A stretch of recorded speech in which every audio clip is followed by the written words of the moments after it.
성경에는 부모 공경에 대한 말씀이 얼마나 많은지 모르죠. 우리 기독교처럼 효도를 강조하는 종교가 없습니다.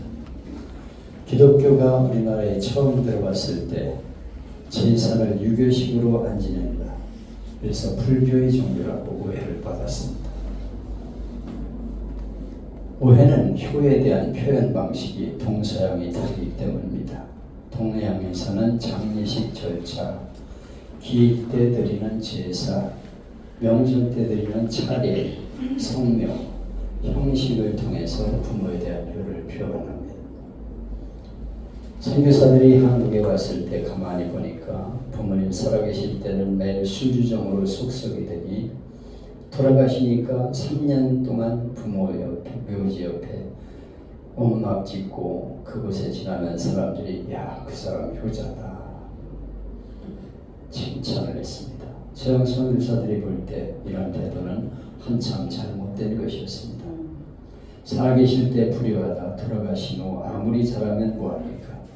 죽어 한 점 흙이 된 분이 음식 차려놓고 음식 잡수시라고 말한다고 잡수시겠습니까? 헛되고 부질없는 짓입니다. 그래서 거칠애를 치우고 부모님 살아계실 때 효도하다라는 것을 강조했습니다. 우리 기독교는 살아계실 때 효도합니다. 찾아뵙고 용도도 드리고 맛있는 것도 대접하는 실제적인 효를 강조한 것입니다. 그리고 돌아가신 기일에는 가족들이 모여서 추모 예배를 드리며 그분이 베푼 은혜 이런 것들을 서로 나누며 생각하고 또 녹화 같은 게 있으면 같이 보기도 하면서 그렇게 지냅니다. 성경은 세상의 다른 어떤 종교보다도 효를 강조하죠. 신명기 5장에 보면 너는 너희 하나님 여호와의 명한 대로 네 부모를 공경하라. 그리하면 너희 하나님 여호와가 네게 준 땅에서 내 생명이 길고 복을 누리리라. 에베소서 6장에는 자녀들아 너희 부모를 주 안에서 순종하라 이것이 옳으니라. 네 아버지 어머니를 공경하라 이것이 약속이 있는 첫 계명이니 이는 내가 잘되고 땅에서 장수하리라. 첫 계명, 10계명 중에 인간에 대한 계명 5계명이 바로 네 부모를 공경하라는 계명이죠. 그대로 살면 내가 잘되고 땅에서 장수하리라 약속을 했습니다. 그리고 실제 그런 축복을 받은 인물들을 증거로 제시하는데 아무개 봐라. 그는 하나님 잘 섬겼고 효도하는 사람에서 내가 복을 주었다. 그런 의미로 실례를 든 것이 본문에 나오는 루스 이야기입니다. 베들레헴에 살던 한 유대인이 흉년이 들어서 근처의 모압 땅으로 이주를 했는데 거기서 성공하지 못하고 불행하게 남편은 죽었고 두 아들도 죽었어요. 장가를 다 보냈는데 아이도 없이 과부, 둘, 시어머니 이렇게 셋만 남았습니다. 이것이 바로 인생사죠. 우리에게는 누구나 예기치 못하는 환난이 닥쳐옵니다. 하나님 잘 믿으면 환난이 없냐? 아니에요. 똑같이 어려움을 당합니다. 죽기도 하고 다치기도 하고 사고를 당하기도 합니다. 이것이 인생사입니다. 그래서 각박한 살림에 지친 시어머니 나오미가 두 며느리를 불러서 나는 고향으로 돌아가니까 친정집으로 돌아가라. 장례를 생각해서 돌아가라고 한 거죠. 그때 이 두 자부인 롯과 오르바는 갈림길에 서게 됩니다. 어느 길을 선택할 것인가? 남을 것인가? 어머니를 따라갈 것인가? 먼저 오르바는 베들레헴으로 가지 않고 모압 땅 친정 어머니 집에 남기로 합니다. 인간적으로 볼 때 오르바가 나오미 떠난 사실을 비난하기는 어려워요. 현실적인 선택이니까. 물론 시어머니 나오미도 그녀를 비난하지 않았죠. 오히려 안아주고 소리 높여 복노하 울었습니다. 그러나 성경은 이 사실에 대한 평가를 나오미의 입을 빌려 말씀합니다. 그는 그의 백성과 그의 신들에게로 돌아가는 것이었다. 그들의 신, 모압 신, 우상 숭배하는 곳으로 돌아갔다는 것이죠. 오르바는 떠났습니다. 오르반은 그래 성경에서 사라지고 말았어요. 그러나 룻은 한 사람이 떠난 자리를 대신 채우려는 듯 어머니 옆에 바싹 붙어 떨어지지를 않습니다. 우리말 성경은 재미있는 단어를 선택했는데 롯은 그를 붙쫓았더라. 오늘 성경은 우리말 성경이 아니기 때문에 다른 말도 있지만 우리말 성경에는 붙쫓았다. 여기 붙쫓다는 말은 룻이 시어머니와 한 몸이 되어 단단히 붙잡고 목숨을 걸고 따라 나섰다. 여기 이 어머니의 어머니를 향한 룻의 고백을 보면 어머니 하나님이 나의 하나님이 되고 어머니 죽는 곳에 나도 묻히려고 합니다. 만일 그렇지 않으면 나는 벌을 받을 사람입니다. 저주받을 겁니다. 그래서 더 이상 권하지 마세요. 그래서 어머니가 받아들이는 것을 볼 수 있죠.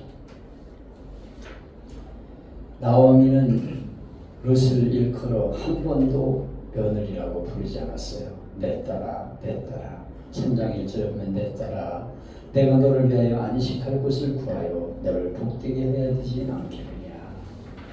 딸이라고 그렇게 표현하고 있습니다. 저는 제 두 아들이 가정을 이룰 때 우리 부부가 서로 다짐을 했습니다. 우리는 최고 시부모가 되어보자. 우리 이시원 장로가 여기 있는데 어떻게 생각하는지 모르겠는데 우리는 딸로 생각해요. 사실 우리 아내도 그렇고 나도 그렇고. 그래서 직장 나가고 있으면 집에 가서 다 세탁기도 돌려주고 딸처럼 생각하고 보살핍니다. 그리고 밥도 해서 먹여주고 딸처럼 생각하고 이렇게 살아가요. 우리 며느리도 우리를 부모처럼 생각하고 살지요. 여러분, 며느리 된 분들 시자를 떼어버리십시오. 말도 시어머니, 시아버지 떼어버리고요. 의식, 생각 속에서도 시자를 떼어버려야 합니다. 시어머니 여러분, 또 시어머니가 되실 여러분, 아들이 나의 행복임을 알아야 돼요. 그래서 성경적인 교훈을 우리가 배워야 됩니다. 딸아, 딸이라고 우리가 표현을 하고 그렇게 살아야 합니다. 믿음 좋은 김 집사님이 아들, 딸이 미국에서 살았어요. 어느 날 아들, 딸로부터 초청장이 왔습니다. 미국에도 정한이가 딸이 마중을 나왔어요. 딸 집에 가 며칠을 지냈는데 아침 일찍 사위가 일어나더니 부엌에 들어가 밥을 짓습니다. 밥 다 먹은 후 설거지를 하고 청소한다고 빨래를 한다고 주물거려요. 얼마나 사위가 기특한지 내 딸 시집 참 잘한다. 사위가 그렇게 이쁠 수 없어요. 사위 등을 툭툭 들이면서 참 자네 이쁘네 칭찬해줬습니다. 며칠 후 아들 집에 가 머물게 됐습니다. 아침에 일어났더니 아들 녀석이 앞치마 주섬섬 챙겨 부엌으로 들어갑니다. 밥 짓고 빨래한다고 빨래통 뒤져버립니다. 속에서 우라통이 터졌습니다.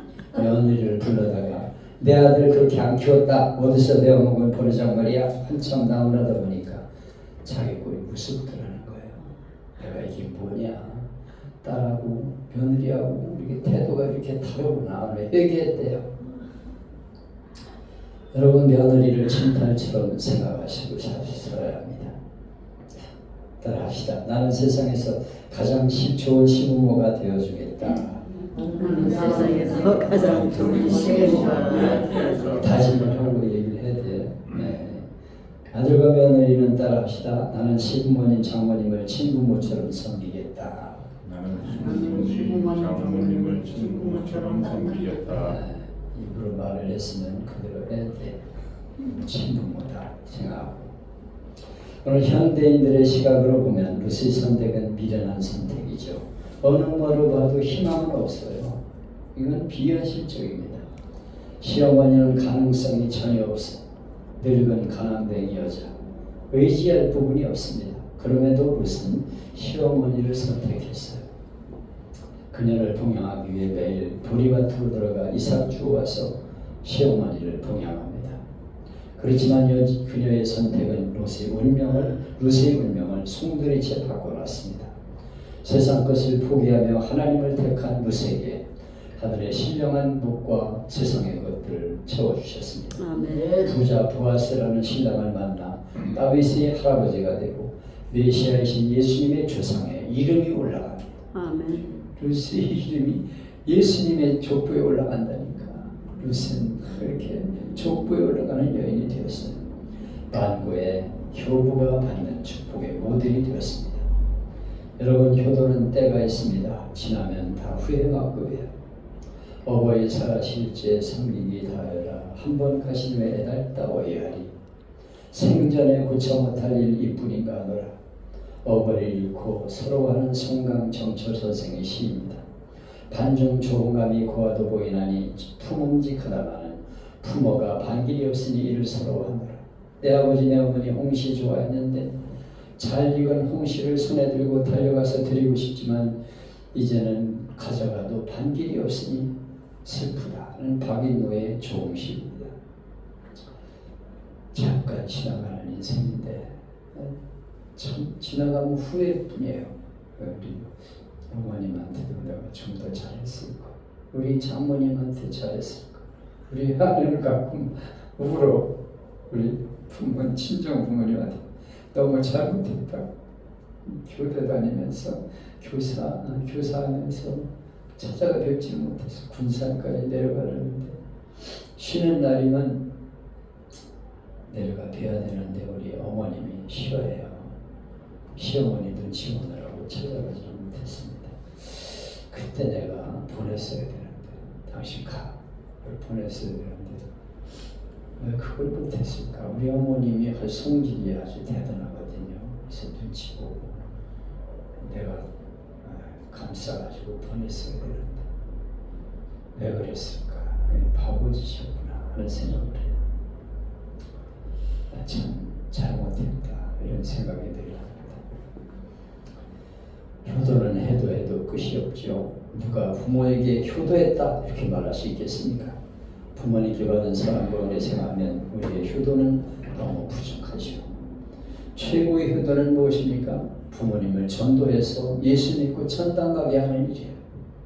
아무리 맛있는 음식 해드려도 지옥 가면 무슨 의미가 있어요?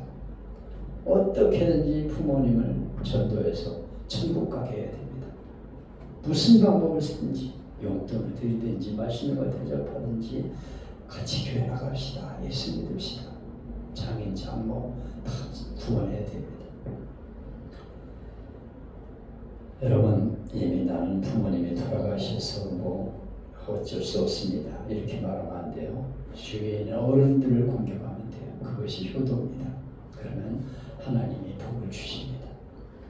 우리 모두가 효도의 본이 되어서 전도지가 돼야 돼. 다른 사람들이 다 야, 그 집 예수 믿더니 효도하더라. 너도 교회 나가라. 그래서 효도하는 본을 보일 때 그게 전도가 됩니다. 우리가 효도하지 못하고 막 불효하고 그러면 누가 예수 믿겠어? 야, 교회 나가지 마. 싸가지가 없다. 그러면 안 되지. 교회의 문을 가로막는 겁니다. 전도의 문을 가로막는 겁니다. 열심히 효도의 본을 보여서 가족과 친지들이 보고 야, 예수 믿으면 저렇게 효도하는 가정이구나. 그걸 복받는구나 하는 모습을 보여서 우리의 모습이 전도지가 될 수 있기를 바랍니다.